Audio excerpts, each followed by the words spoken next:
I wanted to introduce the next speaker. I met Phil over the telephone approximately 3 years ago, and in person about 2 years ago. And during that period of time, I became very well acquainted with him. He was, at that time, still working for the government, and he didn't say much about what he did. But nonetheless, over a period of time, I became well acquainted with him. I found him to be a person of integrity and honesty. And about 1 year ago, he became totally fed up with the New World Order and the establishment. He thought he was working for the betterment of mankind and the work that he was doing as a geologist for our government as well as for NATO. And he found out that it could be and was actually anything but that. So his revelations became, in many respects, my revelations. And I urged him last winter and spring to go public and lecture. Finally got him out. He's given over 30 lectures to date, all very successful, very interesting. In fact, so successful there have been 13 attempts on his life since the beginning of the year, and he survived them all. All I can say is God must be protecting him because he has a message. So without further ado, I would like to introduce Mr. Phil Schneider, and understand also everything is being recorded and the video and audio tapes will be available later. Please give a warm welcome to Phil Schneider.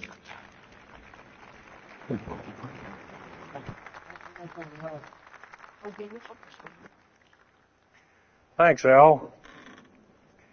I guess I can always start off by saying loose lips sink ships. That's almost a pun anymore. I'm Phil Schneider. I worked 17 years for the United States government as a geologist and aerospace engineer as well as a structural engineer. I worked for such elusive occupations with Morrison Knudsen, Bechtel, Page & Page, Aerospatiale of France, and a host of other EG&G and a host of other, Los Alamos Laboratory and these kind of things. But rather than bore you with all those statistics, I've got cooked up a real mixed bag here of different topics, and it's might be a little bit like brain overload, but I'll start from the beginning. Now, like I said, I worked 17 years.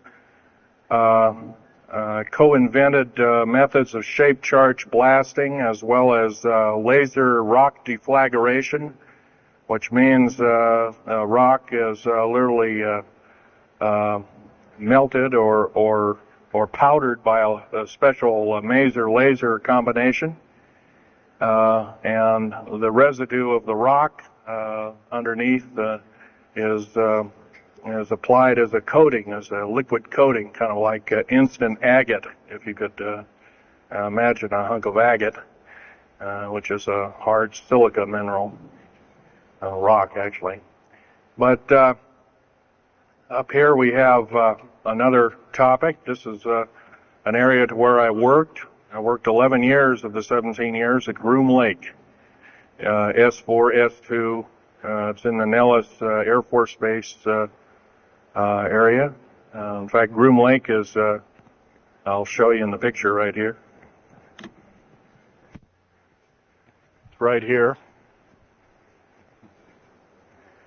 Groom Lake is quite the place. A lot of rumors and other kinds of things have come out of there. Of course, people have stood on the outside for years and wondered at what's been flying there. There's all kinds of things been flying.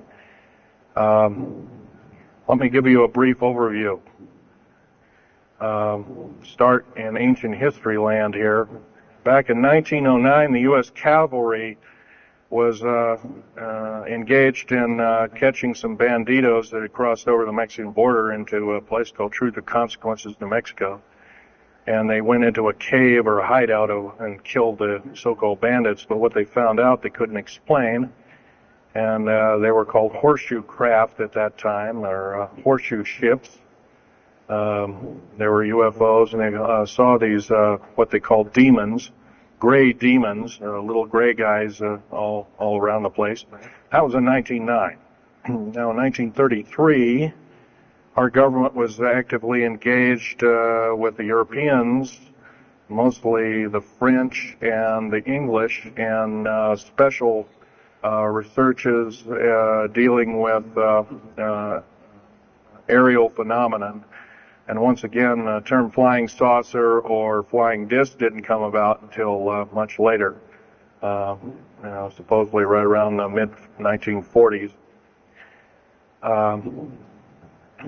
Anyway, the whole thing here is that also in 1946, I might want to add, we were engaged in atomic bomb testing and this kind of alike, and of course the area of Bikini Atoll. Some of the pictures are over here on the white board. Are showing with the actual language of both the U.S. Army and U.S. Navy archives. Anyway, these flying ships were seen as early as 1945, 46. Some of them were called Foo Fighters, and you name it. They were fully known about, maybe as early as 1935 or 36 by our U.S. Navy. And there was a shallow underwater base at Bikini Island, and that was probably the one reason why a number of atomic bombs were exploded in that area rather than other areas which they could have been even more remote out in the South Pacific at Operation Crossroads. Well, anyway, this all led up to later on, about 6-8 years later, 1954, during the Eisenhower administration, led to a interesting treaty called the Greada 1954 Treaty. It was the Alien-Human Treaty. And supposedly the aliens had come in and exchanged technology, and they'd want to take an occasional human being and a few head of cows, and accurate books were supposedly to be kept, and all this kind of stuff. And of course, eventually all that broke down, and aliens are notorious for being liars, even greater liars than so-called, in quote, we humans are. So alien treaties are often just not even the pieces of paper they're written on. They're just really kind of worthless. Anyway, my work as a geologist in building underground military bases, some of which are over 2 miles underground. And I think when you listen to Al tonight, if you have a chance to listen to him, he will speak of, Al's actually been on some of the high-speed monorail subway cars, if you might want to call them, that link these bases together. Some of them are capable of riding on a cushion of air about 3/4 of an inch off a rail at a better part of Mach 2. And he's actually been on one of these trains. I've only been in one of the tunnels and helped build some of the tunnels. Incidentally, I helped work on 13 deep underground military bases. Had hands-on experience. Notorious was the one in and around the Dulce, the southeastern and southwestern sides of Dulce, New Mexico, in the Los Alamos laboratory regions, where we built some hermetically sealed rooms that were very deep, going down over a mile. We also built additions onto Groom Lake and S2 and S4 complexes. There are a total of 9 underground. They're called DUMBs. Like, you can learn a lot from this dummy, but DUMB stands for Deep Underground Military Base, and or a deep underground DUM2, for instance, is a submarine base, and I have built a few of those too, which are off our continental shelves and then certain islands and out in the Atlantic and the Pacific in strategic locations. All this, I can hardly, in an hour's time, I can hardly squeeze all this in. So I'll be kind of rambling here if you just bear with me. The main topic of my discussion here is to link up basically what's going on with these deep underground military bases, what they're being used for, what is the present situation now being employed both by our federal government, which is slowly being phased out by the United Nations government, as well as the New World, end quote, the New World Order, which is an even higher entity, and who these higher entities are taking their orders from, and try and link up basically what's going on. A lot of us have been kept in the dark. We've been given, maybe most recently over here, photographs of an alien at Roswell. I'll just make a very brief statement about that. The photographs cannot stand up to a computer grain analysis test and therefore are retouched or faked. They're not real. The real one, the real photograph of the charred or dead alien that was, or one of the several that were autopsied, is over here, was given to me by a friend by the name of Skip Fromback of Seattle. And his father worked as one of the principal doctors. He was from Germany at the time, and worked on some of the autopsy material, from what I understand, along with other people. Anyway, you just can't believe everything, and that goes for me. You got to get out there and do your homework. Like I always say, you might don't put your spectacles on, you put your skepticals on when you listen to me. So if we can have a show of hands here, how many people have heard about Roswell, New Mexico? Very good, almost all. And how many people have heard about the black helicopters and the other kinds of flying saucers type equipments out at Groom Lake and other places? Very good. Well, this obviously is a nice enlightened audience. Most of you have probably seen what a black helicopter is, or maybe even gotten rare glimpses of an F-117A black jet, or stealth, as they're often called, or a B-2 bomber, or B-1 bomber, or some of these other sophisticated aircraft that are now being touted as the new technology. Once again, where did we get this new technology? Well, obviously we've had a little hand in that. Our little alien so-called buddies, have kind of exchanged things, not without a great cost. The cost of which has been a lot of people have disappeared.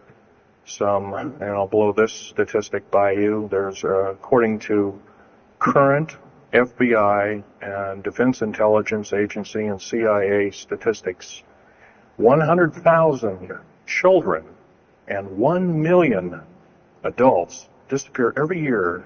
And these are not kidnappings or murders or rapes or suicides or anything. Totally unaccounted for. And where are these people going to? Nobody knows. Maybe one of us in this room or somebody has encountered on such an individual and lost a loved one or a friend or something, and that's unfortunate. My best friend, Ron Lee Rummel, several years ago, got himself murdered because we dared to put out in print, at that time I was still working for the government, and so was he, we dared to put in print the so-called the Strategic Defense Initiative, or Star Wars, as part of the New World Order and takes its actions. It was originally written as a kind of a spoof or a joke. We had one of these alien greys dressed up and had New World Order insignia on, and of course that wasn't taken very nicely, and my friend got himself murdered. It was called a suicide, but now it's been turned over to special authorities who now acknowledge it was a homicide. Other than that, I'd like to also mention something about my father. My father was a U-boat captain and in Hitler's Navy, and he got captured and taken over. I didn't find this out until about 2 weeks before he died on his deathbed. He kind of told everybody in total shock. I was one of them. In fact, I didn't believe him. I thought he was kind of in delirium or something like that. And of course, other things have come up since. And so, anyway, he was captured by the French, turned over to the Third Army, U.S. Third Army, and then U.S. Third Army turned him over to the Navy. And he was a master machinist. Now, that's not a journeyman. A master means they can take a block of metal and make a gun or a watch or some other fine instrument. And he was a master machinist. He later became an MD doctor and part of the aerospace medicine group of the United States Navy. Was instrumental in helping build the USS Nautilus and its first nuclear-powered predecessor, the Enterprise, the first nuclear-powered aircraft carrier, and other ships like it. He pioneered all the ways in building very small and miniature nuclear engines, and he even helped work later on in his life. He helped develop the infamous grid bed nuclear motor, which is now employed in some things that look like flying saucers that people claim are flying saucers. Yes, we, in quote, the United States Air Force and other armed forces, are training other European forces to fly unidentified, or now identified, or, in quote, flying saucers. We've actually built several prototypes that are flying under names of black craft. My position as a geologist and engineer got me to see a lot of things in the world. I've been in over 70 countries. Also worked for NATO. I carried a level 3 security clearance with a rhyolite factor. Rhyolite is a hardened factor, only given out to a handful of civilians and maybe a couple of hundred military men worldwide. I thought I was doing the nation, United States, as well as the world a favor by, I thought I was kind of keeping my end up. Well, it didn't work out that way. I was to later find out that these underground bases are now being employed as strategic bases for, in case there is martial law in this country. Right now, our military professors that used to be in war colleges and the like are training people like ex-Russian KGB and Spetsnaz people right here on American soil. I've seen it with my own 2 eyes, along with other people, other geologists.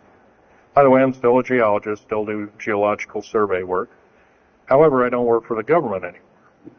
I took my security clearance and all my government stuff and cut it up and sent it back to the, pardon my French, SOBs. When I found out that a number of these 131 deep underground military bases are being used to subvert the Constitution of these United States and its people, I says, that is enough. I can't possibly be connected. Oh, well, Mr. Schneider, you can't quit, they said. Well, I says, yes, I can. I'm an individual, I'm going to quit, and I'm walking off the job. And he says, so I got arrested and casually told, well, you got to finish the job. And so I caved into that part. I finished 3 weeks, and then at that time, my father was dying, and I was allowed home, and I never went back for my paychecks. Don't intend to either. These people are beginning to show signs of being our utmost enemy. I'm talking about military people now engaged in training foreign troops on American soil, clearly against the Bill of Rights and the U.S. Constitution. It's why we formed a government, why our forefathers formed a government, a republic of these United States in the first place, way back 200 plus years ago. Because the drawing and quartering of soldiers, taxation without representation, law by edict, otherwise known as today's version, executive order, among other things. The very reasons that we became, in quote, free, a free republic, a free society, possibly one of the greatest nations to ever be a nation on this earth, were instilled in our founding fathers that are now so far away from the people now running our federal government structure. So I'm here today to touch upon a number of subjects. One being that these underground bases are roughly over 3 of them per state. There's now, instead of 12 prison camps, there's 39. That's almost 1 per state. They're building 2 prison camps every 7 months. They're building 2 underground military bases every year. Each one of these military bases, by the way, these underground military bases, they cost somewhere between $17 and $26 billion. They employ 1,800 to 10,000 workers each in varying grades of skill. They gobble up totally through the black budget, over 1/4 of the black budget, or roughly $310 billion. Of course, you may say, well, where are these figures coming from? Well, the black budget, as we know it, in quote, black projects, which anything called black is significant of hidden from Congress, hidden from the American people, and very few people are even in the know about it at all. But black budget per year garners over $500 billion a year. And it's these kind of huge quantities and sums of monies are garnered through CIA drug activity, National Security Agency clandestine operations, mostly in Panama and South America. Now also engaged in Russia in bringing and refining strategic metals. By the way, you might want to ask, where's all these kind of interesting new metals coming from? Over here on the whiteboard, we have the new periodic table. It's got 140 elements. Now, in our high schools of today, I was in a high school about a week ago, I saw a new periodic table had 105 elements. Now, somewhere, we're not being told the truth. We're being lied to at every turn and every corner. We're considered less than morons. So the government has made itself an entity, an independent taxing body, an entity into itself, and isn't accountable to anybody, not even the so-called New World Order. They just go ahead and do everything willy-nilly as they please. There's nobody checking. You don't have to worry about this. Occasionally there's a senator who pokes a nose in here and there, and that senator finds out either nicely or not so nicely that you don't do things like that. Now, if we're to gain a grip on our country, if we're to take our country back, we must first ask our public officials if they cannot tell us the truth, then we will impeach them, or they will be impeached, or they'll be tried as traitors. This is pretty stiff language. Already it's slowly beginning to trickle out and to occur to a number of people that this may be the only way out. Also, our founding fathers, George Washington, Patrick Henry, and a few of the other ones, came up and said that you don't want to let the beast out of the box. And they were talking about a runaway government. You don't want to allow your government to become like England at that time. And so they warned us about this very same kind of thing. First of all, the United States is not a democracy. It's not a republic anymore. It should be a republic. That's to the republic for which it stands, one nation under God. Why we can't even pray in the public schools anymore? We have to have a Supreme Court judge or group of them, plus Janet Reno and company, among other things, telling us what to do. Interpret for us as if we cannot read with our own two eyes and understand with our mind. This, of course, is bad policy all the way around. And I guess I don't need to blow that by your ears. Okay, on another subject, I have a number of items up here at the table. One of which here is, if I can show it, is a heavy hunk of rock indeed. It has a weight of about a little bit more than a pound, 2.5 times the weight of uranium. It's not radioactive, can never be made radioactive. It's composed of rare earth clays and powdered metals, as well as an alien element, mostly from crashed, retrieved flying saucers and the kind that have happenstance to crash in our deserts and backyards, so to speak. It's called mironite. Oh, this is employed in every stealth aircraft, every black jet throughout the black budget. Also in the very small quantities in the skins of black helicopters. Mironite. Here's another thing. Here's a piece of probably the purest titanium you'll ever hear or see. It's so pure, it's also composed with other alien elements to make it extremely tough. It's capable of withstanding temperatures in excess of 7,000 degrees Fahrenheit. Our new Phoenix-class submarines, of which we're building 2 a month right now. Phoenix-class submarines is a black budget program. Each one of those submarines costing $208 million just for the titanium hull, which is made of this material. Approximately 10,000 pounds of it.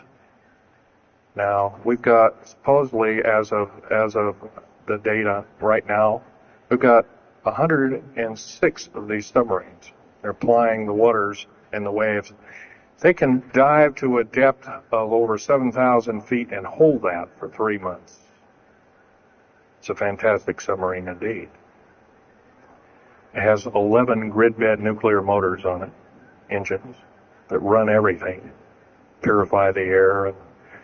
By the way, these aren't your usual nuclear motor installation. They're very small. They're probably no bigger than this podium, weighing less than 3,000 pounds, putting out as much as the equivalent of 3 aircraft carriers of the Enterprise class.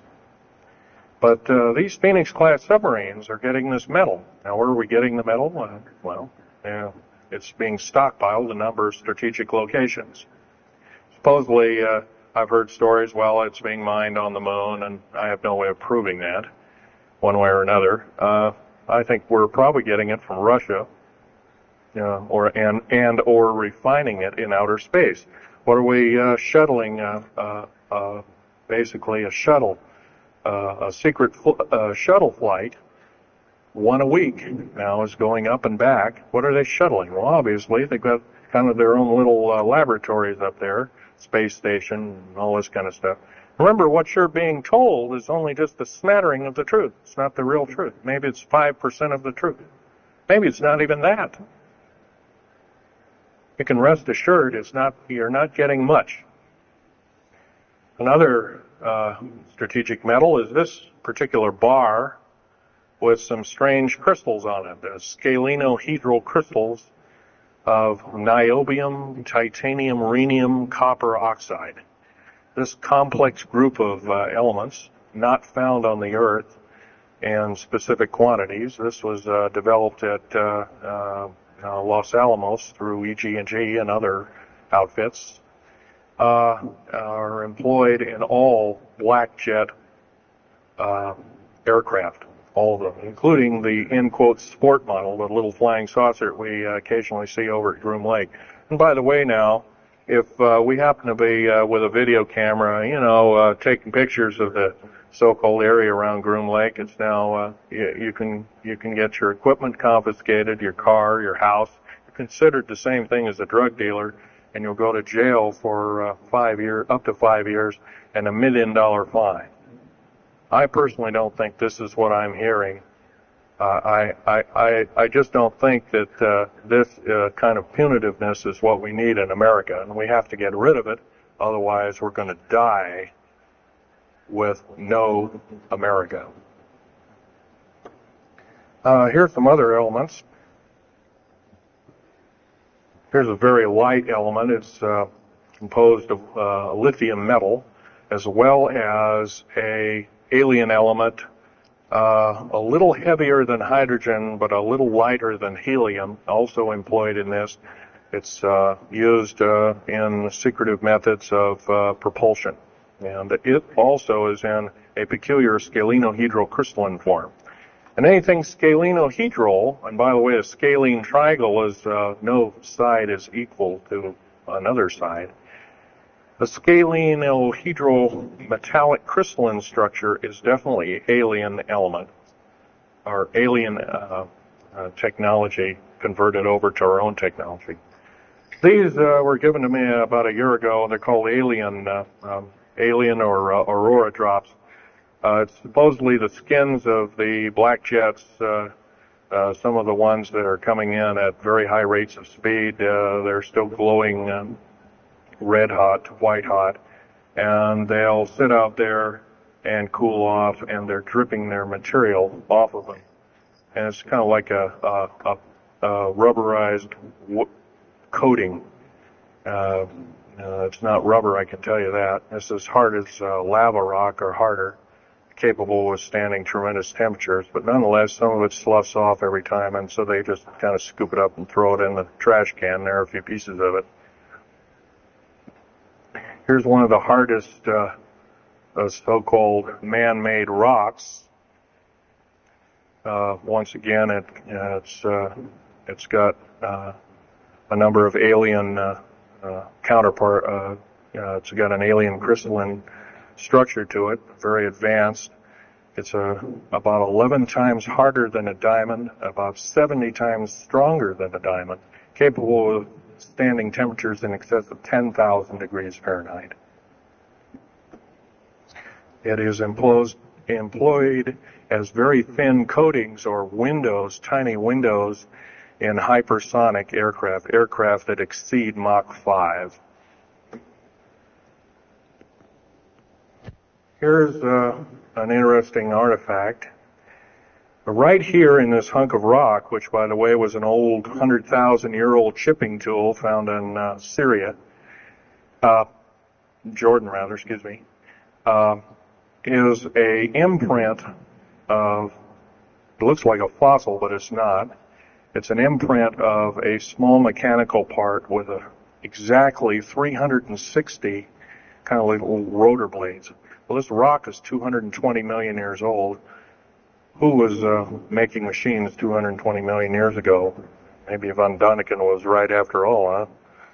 Here we have a actual piece of agatized fruit, or it's similar to a lime. It's even been pecked by a bird at one time, and that's still there.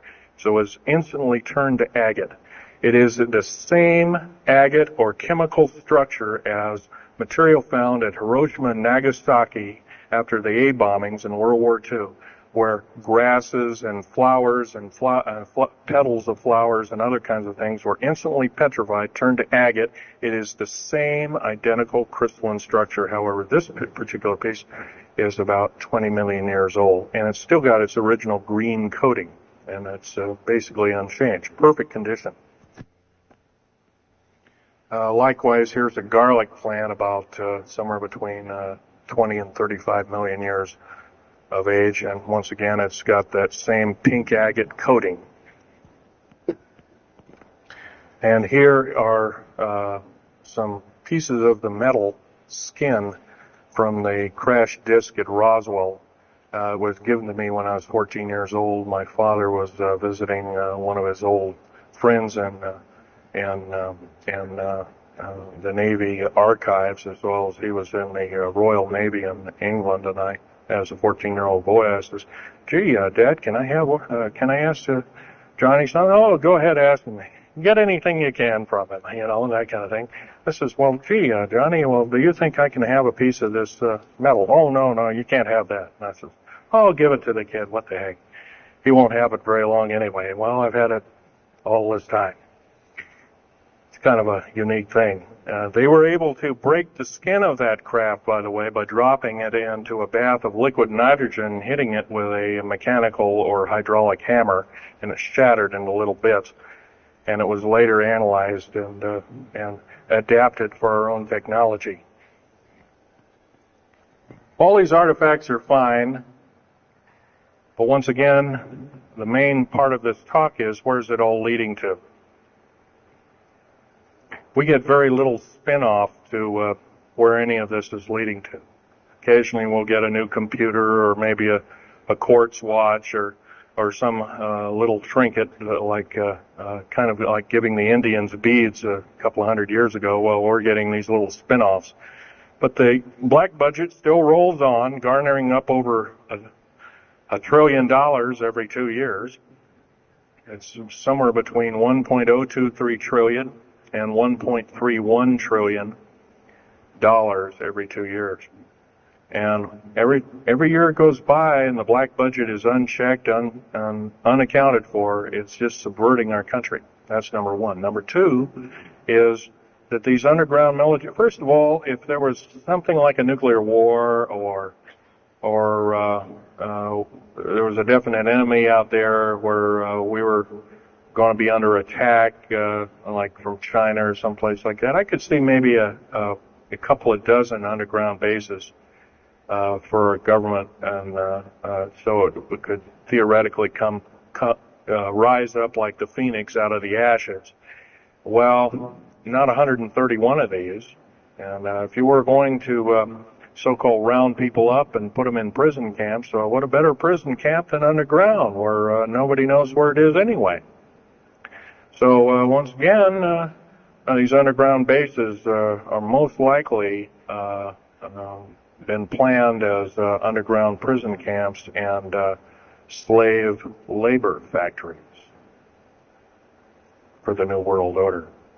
New World Order, by the way, is getting, and I'm probably the only person ever talking about this, the New World Order is taking, and the United Nations is taking its orders from, believe it or not, these more powerful outer space alien entities. We might call them the large grays or the small grays. Sinister forces indeed. And you might want to say, well, gee, how come we don't see more of this kind of thing? Well, you can just imagine. If you're only being told 5% or less of the truth, that isn't very much to go on. That's one thing. Another thing is, you don't find very many people coming up here and letting you have hands-on experience. I'm going to try and do this to you. However, I do ask you to go out and do your homework and keep doing it. Don't necessarily believe in what I'm saying, but get out there and talk to people. Whether it's just a couple of neighbors or friends or something, get out there and talk. Because one will tell two and two will tell four, and then pretty soon you have a whole room full of people that are in the know. And then from there,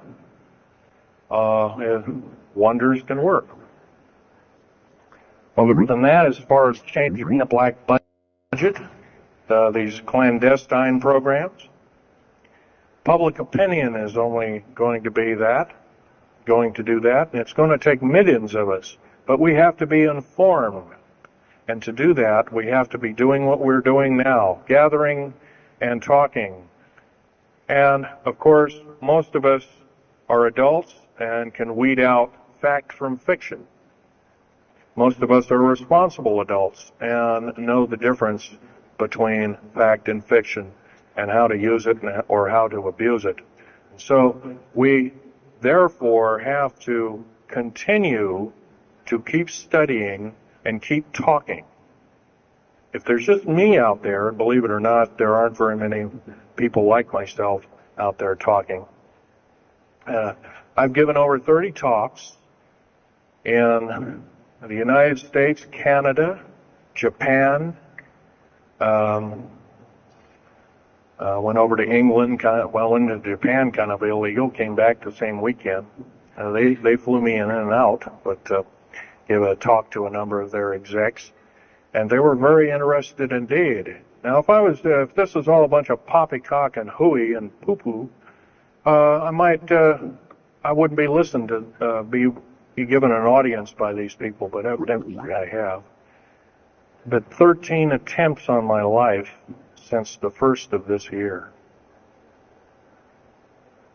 There's a number of you ladies present, so I won't gore you out, but Al has seen some of the wounds, and there's a few other people that have been to a few of my other lectures, and they can attest that I have been shot. I've been run off the road. I've been pushed off the road. I've been mostly shot at, that kind of thing like that. But been in hand-to-hand combat with some of these people, and once again, I'm not in the best of shape anymore, but I still know how to handle myself. And I'm just about ready to wrap things up here, but just basically wanted to give you an overview of what's happening. And if we have any questions, we can start asking a few questions. Okay, here's a gentleman way over here. Would you please speak up loud?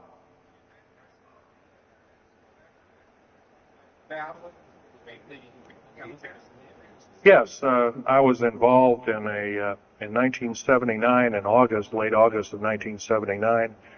I was involved working through Los Alamos Laboratories at Dulce, New Mexico, and what's now known as the Alien-Human War. 66 Secret Service agents, government workers, geologists, and the like. I almost bit the dust. I could have been number 67. Lost their lives that day because the government lied and knew full well what was underneath. And what we'd done is, out in the desert there, we had drilled in a period of a couple of days, we drilled 4 of these holes that went down several thousand feet. And one of these holes kept bringing up dirty dust and putrefying odors and broken off machine bits and other kinds of things like that. And boring machines as well as lasers came up damaged. And first there was a probe that was sent down, and that came up totally missing. And so people were sent down there, and I was one of the people. And when I got down there, of course, the odor was, and remember, I was in a spacesuit type environment. All I had was a small tool belt with special sensors, a small rock hammer, and a rucksack for mineral specimens and other kinds of things like that. And I had my little pistol.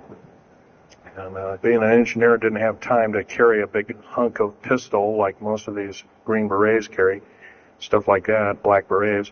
I carried a little Walther PPK with a 9-shot clip. As soon as I got down this hole, standing about from me to this gentleman over here in the front row, about 10 or so feet away, 7 feet away, something like that, was one of these 7-foot-tall stinking alien guys. And I didn't waste any time. I said, I'm not fiddling with you guys, and boom, away you go. And I was one of the rare few that had been allured that this may or may not occur, so basically was given ET training. But a lot of these other people weren't. And we were, in fact, it was asked, are there aliens in the area? And of course, the big question was no. And that was a big lie. And of course, 66 people died that day. I have a big hole in my chest. I lost a lung. My lung was literally burnt out of me. My fingers burnt off of me. My toenails burnt off of me.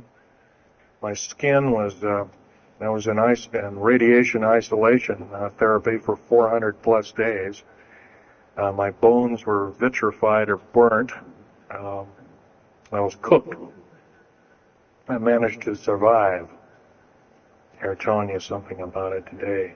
But other than that, I'm the only talking survivor. There are only 2 other survivors, and they're in nursing homes up in Canada. And Canada refuses to allow the United States officials to talk to them. They're in very bad shape indeed.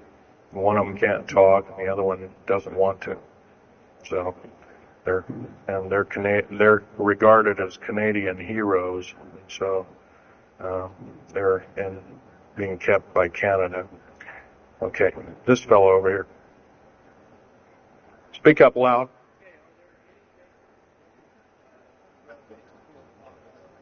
Actually, yes, there's several. In fact, as I was coming to this talk, I was supposed to be here by plane, but there was a subsequent follow-up.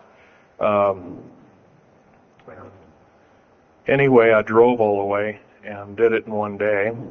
But as I was coming over up near Cheyenne, there I noticed the military, Air Force and the Army are building a so-called new, in quote, boot camp, prison camp, right up in Cheyenne, brand new.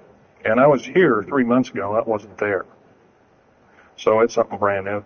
In Colorado, yes, there's about 4 underground bases, one being at Denver International Air Base. I call it Air Base, a spaceport, or whatever you want to call it. Denver International Airport. No wonder your luggage gets lost. There are 8 levels underneath the airport, tarmac there, end quote, tarmac or cement mac.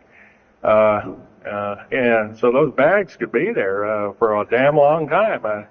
Why, just imagine if this was instantly turned to agate 30 or more million years ago, those bags could very well be the same way.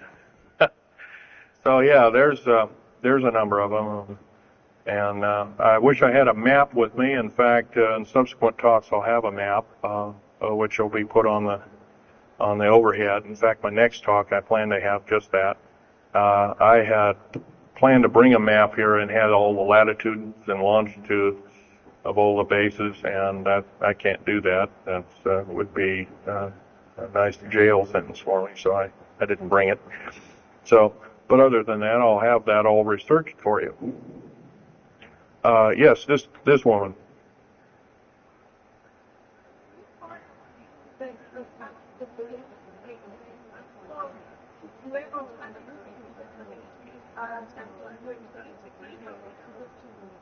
Yes, as far as there being an inner Earth, a hollow Earth or anything like this, no, I've never run into anything like that. However, Al Bielek has been on these tunnel trains at better part of Mach 2, going from coast to coast in an hour and a half, faster than any jet plane that we got, including the SST, or thereabouts, the same rapid speed.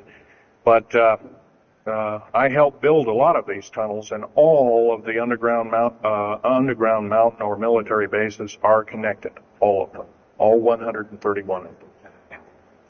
They're connected both by road, not a big freeway under there, but that's at least a 2 to a 4 lane road, rather narrow lanes, but they're there, and they're also high-speed magneto-leviton train tunnels. Yes, this lady over here. Stand up and speak up, please.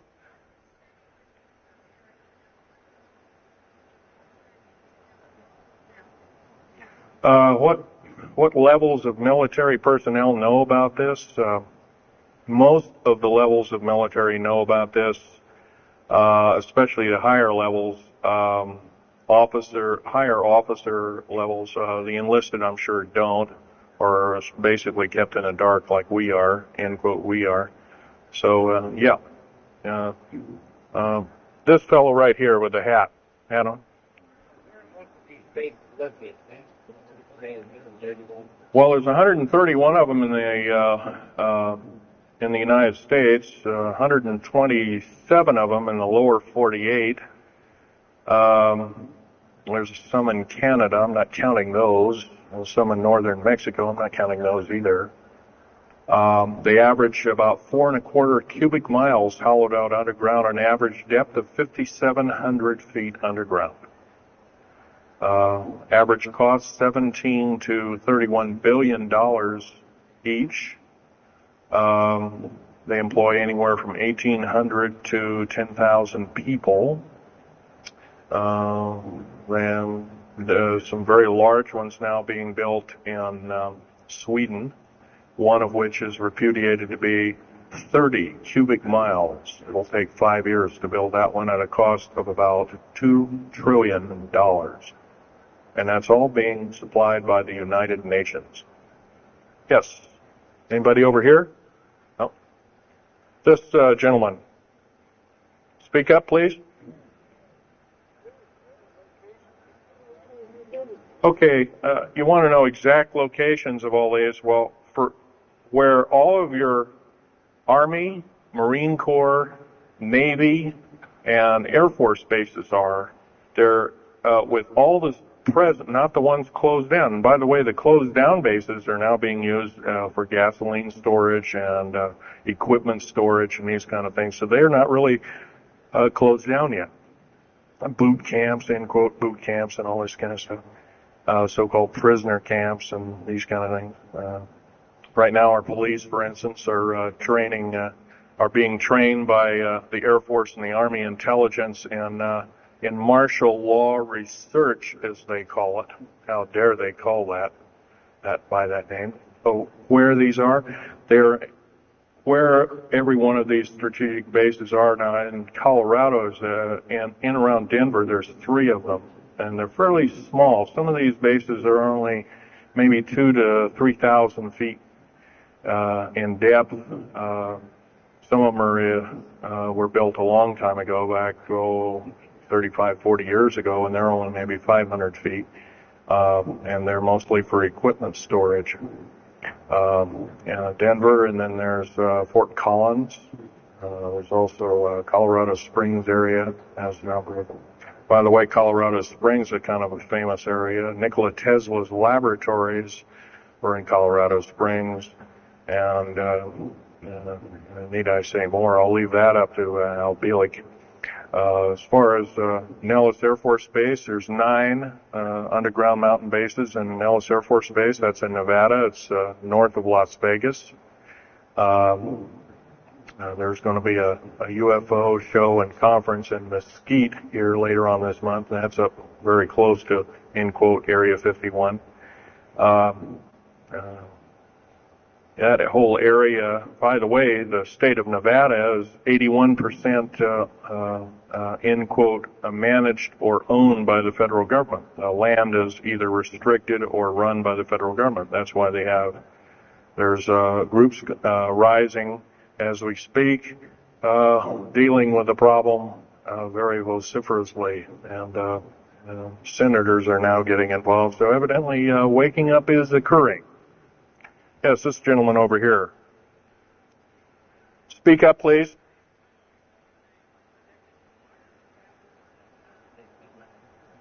Okay. Yes, they are. The gentleman asked, are these tunnels connected to large caverns? Yes, these large bases are basically like this Coliseum. Everything's underground. Everything's a city underground. Most of these bases both have military bases, and they have all the accoutrements of life. Remember, each one of these costs quite a bundle of dough, and some of it in our tax money, but most of it in clandestine approaches, and that's definitely undermining the country. Yes.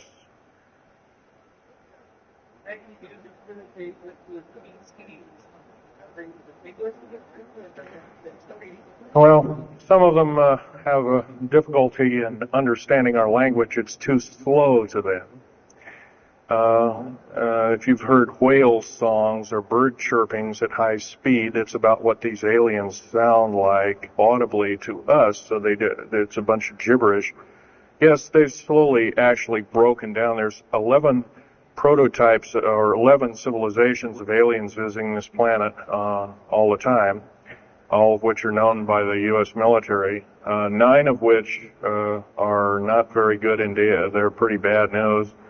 2 of which are benevolent, but the benevolent ones have supposedly left. They have their own little war of sorts, especially the Pleiadian groups and whatnot like that, of which Val Thor was repudiated to be a Venusian, but other people will alert he looks more like a Pleiadian.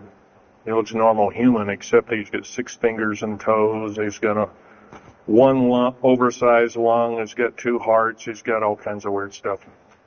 Bones are bigger. Yep.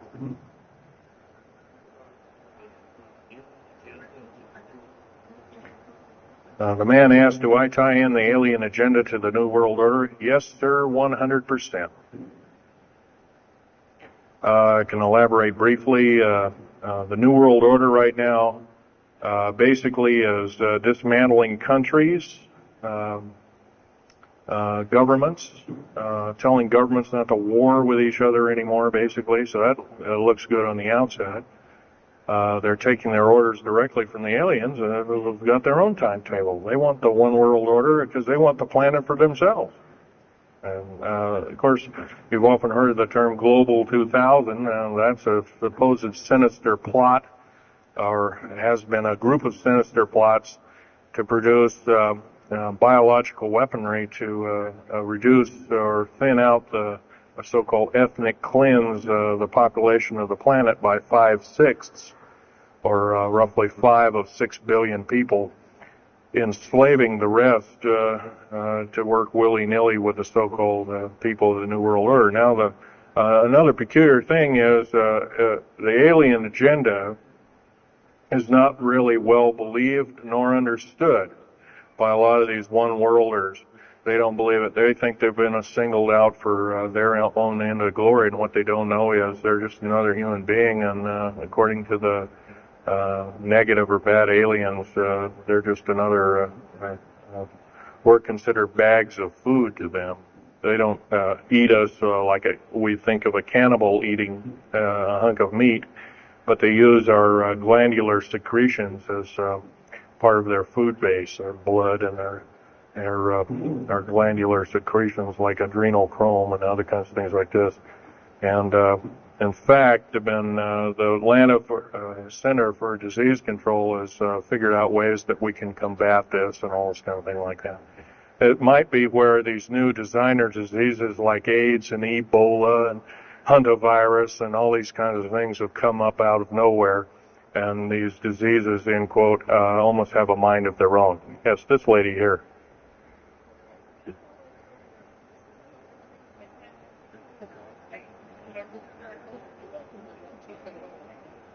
Okay, lady asked, is the tunnel building having an effect with earthquakes? Yes, it could very easily be, although got to remember a lot of these underground bases are constantly being repaired, and so a lot of people have to be hired. As far as the U.S. government, second part of her question was, is the U.S. government modifying our weather? Yes, that's an affirmative.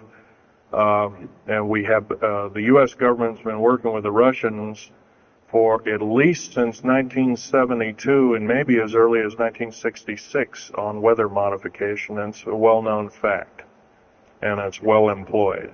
And by the way, they can literally weather modify a hurricane or a tornado out of existence.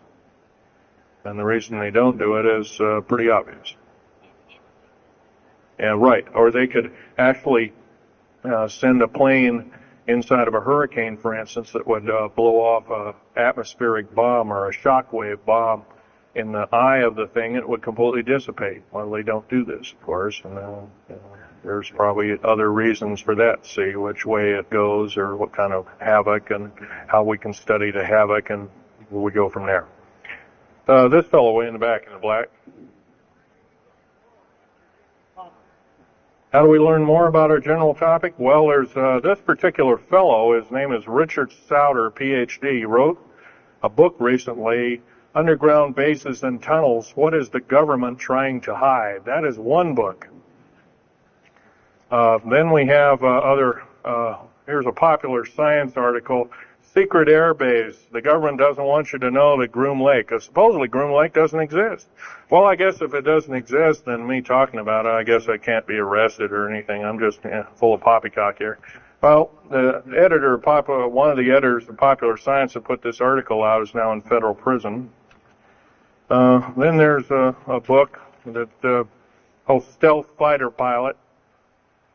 These books are available. I got this one at Dalton's. This one actually was sent to me by the publisher. I did some test piloting, and the only thing I test piloted was would run the aircraft back and forth on the runway, the special runways we built at Groom Lake. Here's a picture of me right, in uniform. And I can go on. And these publications are out now, and they're available. Yes, this lady over here.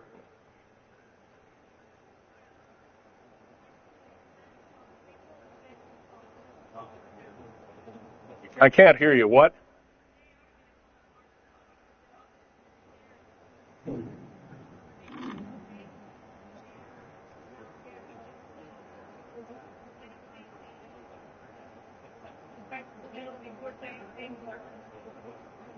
Okay. Okay, that's kind of a mixed bag question there. She asks, with martial law being called, will precious metals and all these kinds of things. First of all, hoarding anything will be outlawed. If you hoard food, have a radio, any way of communicating, stash gasoline, these kind of things, you will just be rounded up around by the end of it. Martial law is martial law. Martial law is dictatorship of the worst form, or one of the worst forms. And her other part of the question, if I got it right, was when's the alien takeover? Well, the alien takeover right now is, and probably will be for probably the next 20, maybe 30, 40 years, will be basically in the background. The idea is to get the one world beast-like government order in place, and to thin out the population of the planet. And then, of course, then all heck will break loose from then on. And whether it is, I don't often mix Bible and talk, but some people have alerted, well, this is already mentioned in the Bible, blah, blah, blah, and all this kind of stuff. Well, that may be, but all I can tell you is I've been face to face with one of these sinister characters, or a couple of them, saying the least, and most people would, just the shock of them seeing such a thing would cause them to not be in very healthy frame of mind, as physical as well as mental. This man here in the blue coat.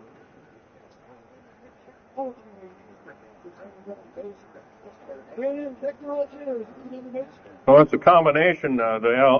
What technology is used to build these underground bases? Well, we have lasers that can drill out, or basically deflagrate or melt out a tunnel 7 miles a day. And that tunnel is 28 feet wide, 28 feet high. You've been told about drilling and boring machines in a very slow, quarter of a mile a day. Most of that went out in World War II. Most of that's all World War I or World War II era materials.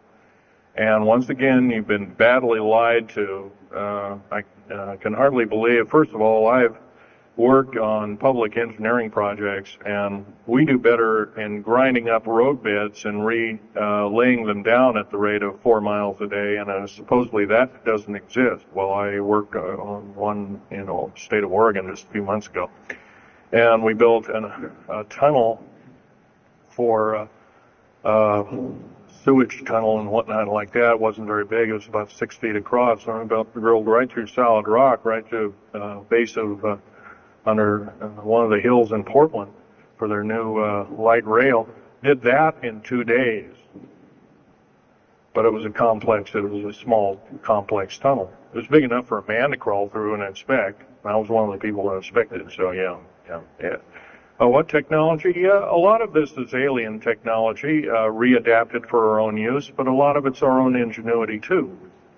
So you can bet, how can you tell alien technology? Well, anything that's just absolutely outlandish, like taking a oxyacetylene welding torch and trying to cut into this metal and getting nowhere, obviously would be metals research, aircraft research and the like, and different tools and products, which things where many times the hardness of diamond or known hardened substances like boron. And obviously, that's nothing that we came up with on our own. What we could have over a several hundred-year period. But you've got to remember, too, that the military technology is outstripping the public sector technology at the rate of 44 to 45 years of technology for every calendar year, every 12-month calendar year here. So every year going by this time in 1996, the military technology will be roughly 45 years more advanced than where we are today. So it's quite possible that way back in 1943, the U.S. Navy not only caused the ship to disappear, it literally disappeared and reappeared. Basically, military technology right now is about 1,200 years more advanced than public state technology. And computer technology right now, it's off the scale. I can't tell you. It's just right now, and employing just in black jet and stealth aircraft, the new computers are so completely advanced that we couldn't get them in the public sector for maybe another 40 or 50 years. Yes, this lady here.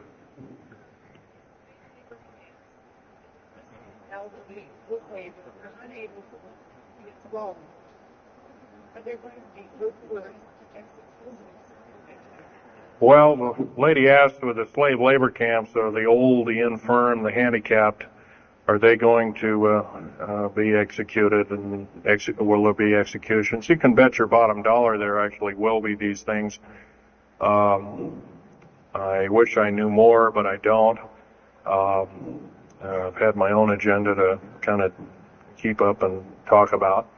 But other than that, yes, I would imagine so. If you look at all the 39 prison camps that are presently built. They're called boot camps, by the way. And of course, these new trains that they have that have 143 shackle placements per train, they're a scary thing indeed. You know what they're called? They're called United Nations Prisoner Transfer Cars.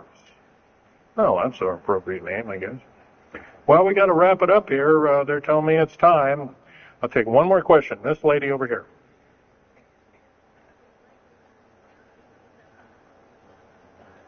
Don't brainwash. They don't brainwash you. How do they brainwash 18,000 people that are working?